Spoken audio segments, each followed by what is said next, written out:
For decades, America's position as global economic leader seemed as unshakable as gravity itself.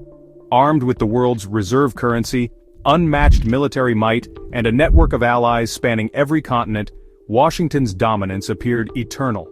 Yet in perhaps the greatest plot twist of the 21st century, China has not only challenged this supremacy, it has fundamentally rewritten the rules of global economic power. The story of this transformation starts with a miscalculation of historic proportions. When Washington strategists launched their campaign of tariffs and sanctions against China, they believed they were simply disciplining an upstart competitor. What they failed to grasp was that they were actually providing Beijing with the perfect opportunity to demonstrate just how much the global economic landscape had already changed. What Washington's economic warriors failed to grasp was that while they were playing checkers, Beijing was orchestrating a multi-dimensional game of Go. The Chinese response to American pressure wasn't just resilient, it was transformative. While US officials celebrated minor tariff battles, China was quietly reconstructing the entire global economic battlefield. The numbers tell a story that would make any Western economist reach for the antacids.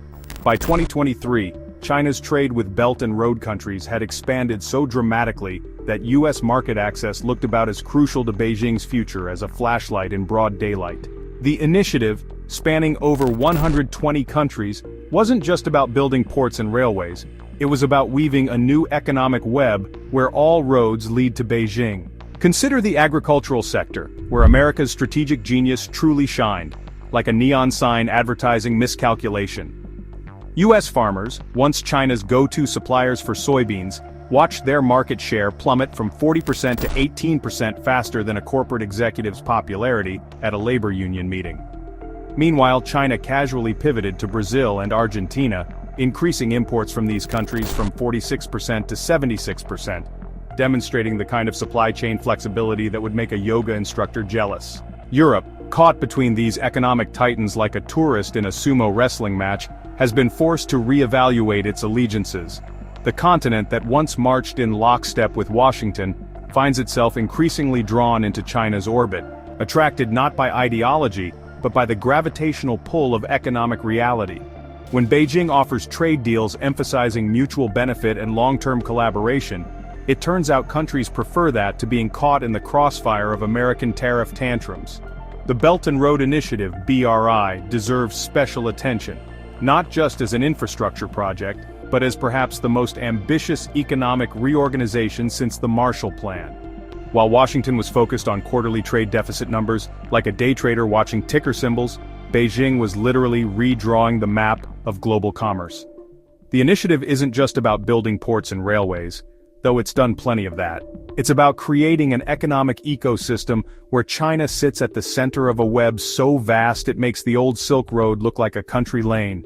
The scale of China's strategic vision makes Western economic planning look like a game of miniature golf. When American policymakers were celebrating minor tariff victories, China was busy constructing deep-water ports in Pakistan, high-speed rail networks across Southeast Asia, and digital infrastructure across Africa. It's as if, while the US was building a fence, China was constructing an entire neighborhood and inviting everyone to move in. Perhaps nowhere is the contrast in strategic thinking more evident than in the realm of rare earth minerals, those obscure elements that make modern technology possible. While the US was brandishing tariffs like a sword, China was quietly consolidating its control over these critical resources.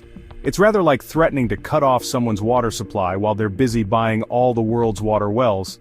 By 2024, China's dominance in this sector had become so complete that Western tech manufacturers found themselves about as comfortable as a vegetarian at a barbecue competition. The financial dimensions of this transformation are equally striking. China's move to internationalize the yuan isn't just about currency, it's about reshaping the global financial architecture.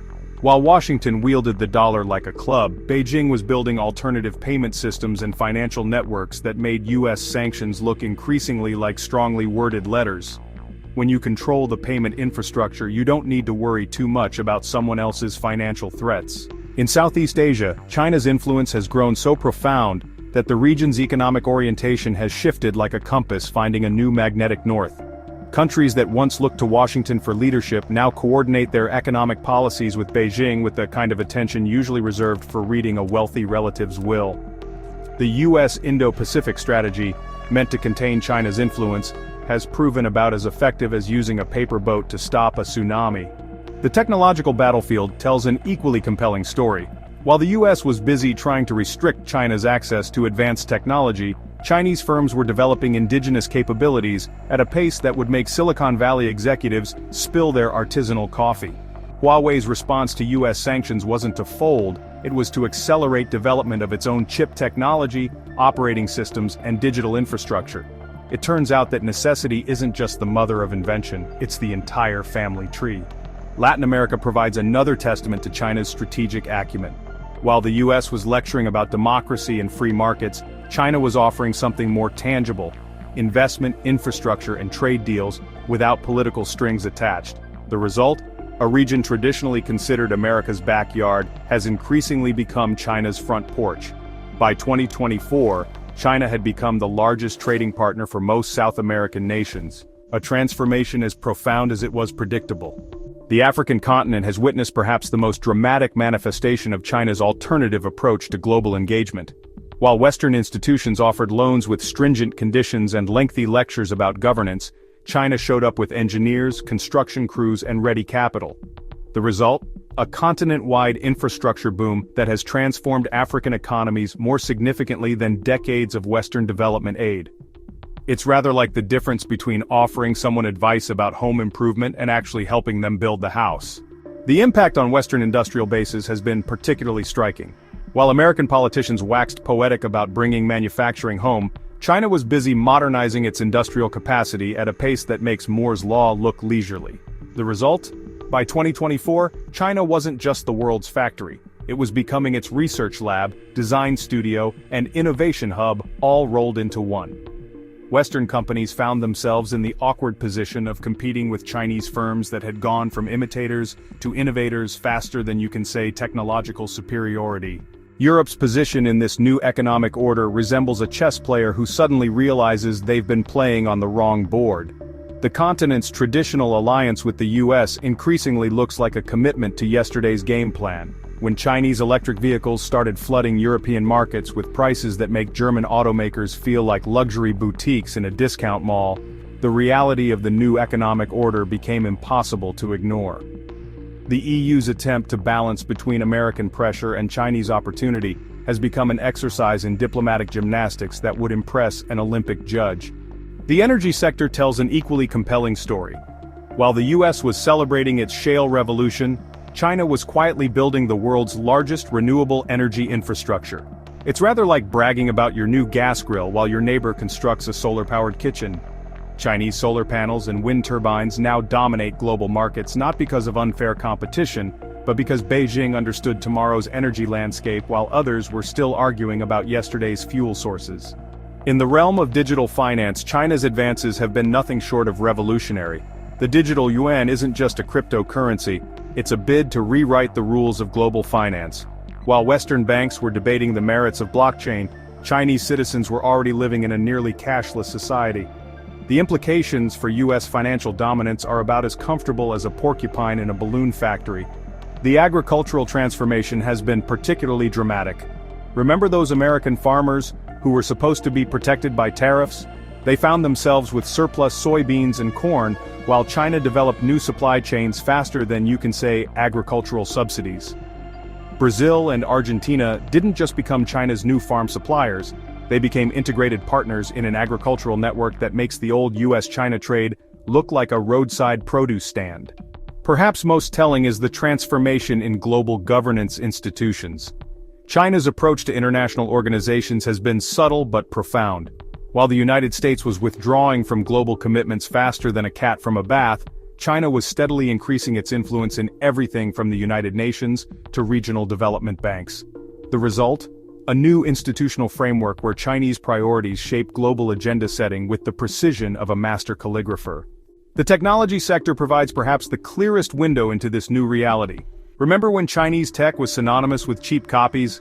Those days are as outdated as a flip phone at a smartphone convention. Chinese AI research now leads in many areas, its quantum computing investments make Western efforts look modest, and its 6G development is proceeding while many countries are still grappling with 5G. It's not just about catching up anymore, it's about setting the pace. Looking ahead, the implications are as clear as they are profound. The United States-led order isn't just changing, it's being fundamentally reorganized around a new center of gravity. China's position isn't just about economic might, it's about having written a new playbook for development that much of the world finds more compelling than the Washington consensus ever was. For the West, this new reality requires more than just tactical adjustments.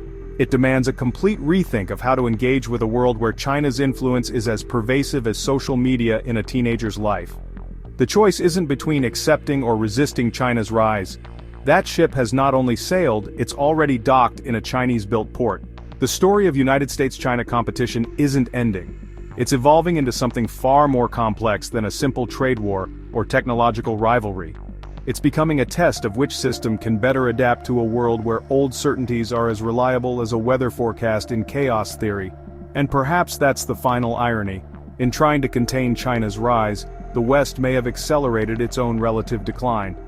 The real question now isn't whether China will lead, it's how the rest of the world will adapt to a future where the dragon has not only left its den, but redecorated the entire neighborhood. Thank you for joining us for this in-depth analysis. If you found these insights valuable, please take a moment to like and subscribe to our channel. Your support helps us continue bringing you nuanced perspectives on global economic developments.